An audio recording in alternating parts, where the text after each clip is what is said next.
Un arbre qui tombe fait plus de bruit qu'une forêt qui pousse.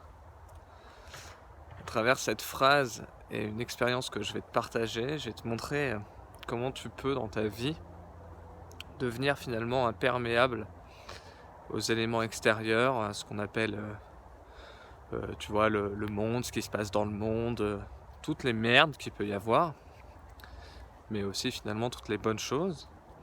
Et je vais te partager une expérience comme ça qui m'est arrivée, qui montre à quel point ça peut être puissant et comment en quelques minutes finalement tu peux te reconditionner à voir toute la beauté dans les choses qui nous entourent plutôt que de percevoir ce qu'on pourrait juger de négatif ou ce qui crée chez nous des émotions négatives.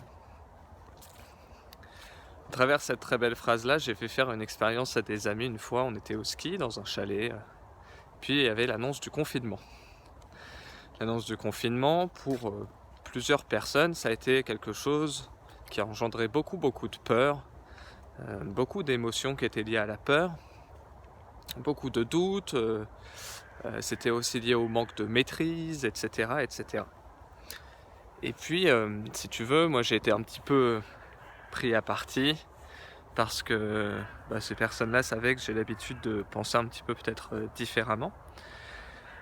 Et elles me disent, bon là, tu peux rien dire, objectivement c'est la merde, tu vois les chiffres, il y a des gens qui meurent, conditionnement c'est grave, il y a des entreprises qui vont fermer, etc.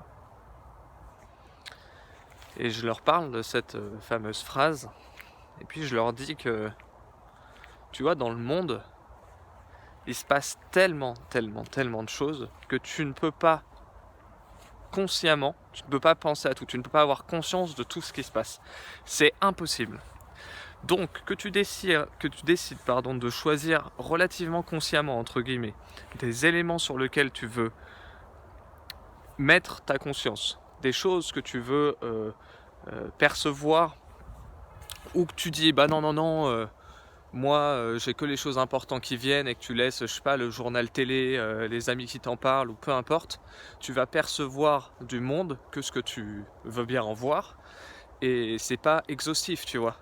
Donc même si tu ne poses pas tes choix consciemment, tu ne vois qu'une infime partie du monde que tu prends comme la réalité du monde, et ça y est, ça c'est le monde dans lequel tu vis.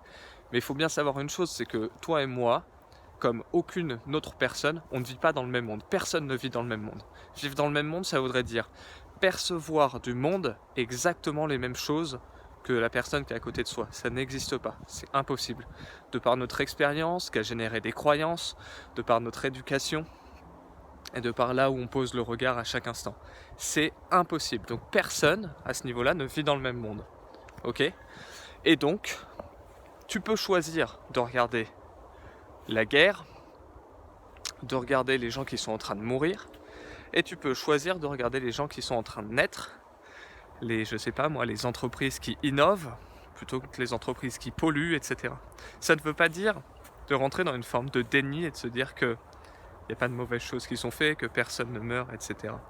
Ça veut simplement dire se déconnecter de l'émotion que ça procure, puisqu'on décide de laisser ça sur le seuil. Tu fais le choix entre, ok, on peut avoir des faits, mais au quotidien, ce que je veux incarner, ce que je veux être, ce que je veux ressentir, c'est des gens qui font avancer le monde, des gens qui font bouger le monde, des bébés qui naissent, des chats qui se font des câlins, etc. Alors ça peut paraître un peu bisounours, mais en faisant ça, tu décides d'entrer dans un monde qui est propre à toi, dans un monde qui te convient, dans un monde où tu te sens bien et qui génère des émotions positives.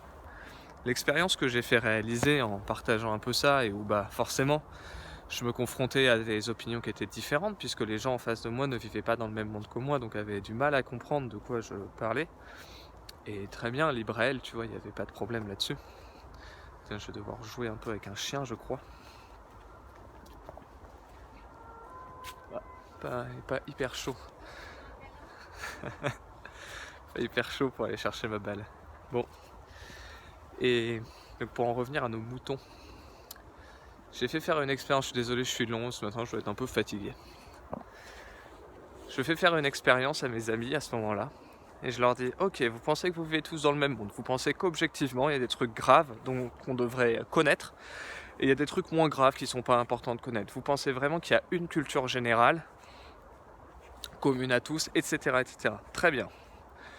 On était dans une cuisine à ce moment-là, tu vois. Je leur dis, ok, accordez-moi 1 minute de votre attention, même si je suis en train de vous casser les couilles avec mes histoires. Elles ont fait, ok, allez, une dernière minute. Regardez bien,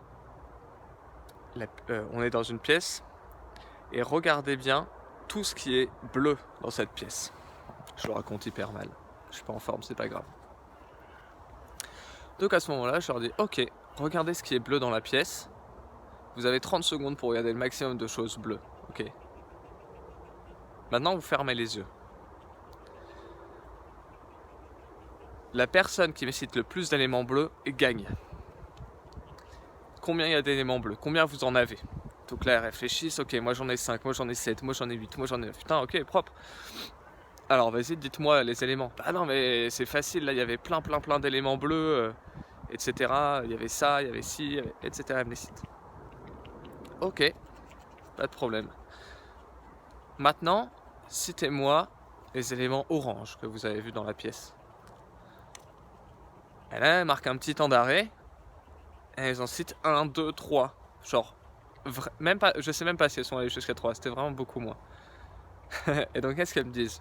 Eh ouais, non, mais abuse pas. Il y a beaucoup moins de orange que de bleu, tu vois. C'est normal qu'on n'en trouve pas. Je leur fais, ok, bah on rouvre les yeux, on va compter ensemble. Et puis on regarde, et puis en ouvrant les yeux, elles se rendent compte qu'elles sont entourées de orange. Il y en a peut-être même plus que du bleu, mais je ne suis pas objectif. En tout cas, il y en avait plein. Et j'en dis, vous voyez les filles, il y avait autant de bleu que d'orange dans la pièce. C'est juste qu'on n'avait pas, on pouvait pas, c'était difficile de prendre conscience du bleu, du orange en même temps. Ou en tout cas, quand on nous pointe le bleu, on ne pense plus au orange. Ça ne veut pas dire qu'il n'existe plus. Donc je suis pas dans le déni quand je pense plus aux naissances qu'aux morts, ou quand je pense plus à la paix qu'à la guerre.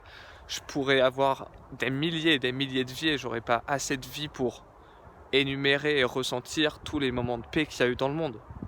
C'est juste que je décide de faire un choix et que je décide à chaque fois de tourner mon attention vers quelque chose qui me dégage une émotion positive. Et c'est comme ça que je grandis, c'est comme ça que je me nourris, c'est comme ça que je me sens bien. Et c'est le monde dans lequel je décide de vivre. Et c'est mon monde à moi, il vous appartient d'être dans celui-là, mais c'est pas parce que vous décidez de regarder ce qui apparaît comme grave que tout le monde devrait faire pareil et qu'il n'y a que ça qui existe. Donc l'objectivité, ça n'existe pas, et tu peux choisir le monde dans lequel tu veux être. Tu vois, en quelques minutes, là peut-être ça t'a donné une manière de penser qui était un peu différente sur finalement comment poser son regard, comment prendre conscience des éléments qui nous intéressent dans le monde, qui nous font du bien, pour au quotidien être dans une meilleure vibration, dans une meilleure énergie. Bon, je m'excuse un peu pour ma fatigue du matin là, la balade en forêt où j'étais un peu fatigué et où j'étais pas très clair. Mais laisse-moi en commentaire si ça t'a parlé. Et puis n'hésite pas à t'abonner si tu veux d'autres vidéos qui tournent et où je raconte un peu ma vie.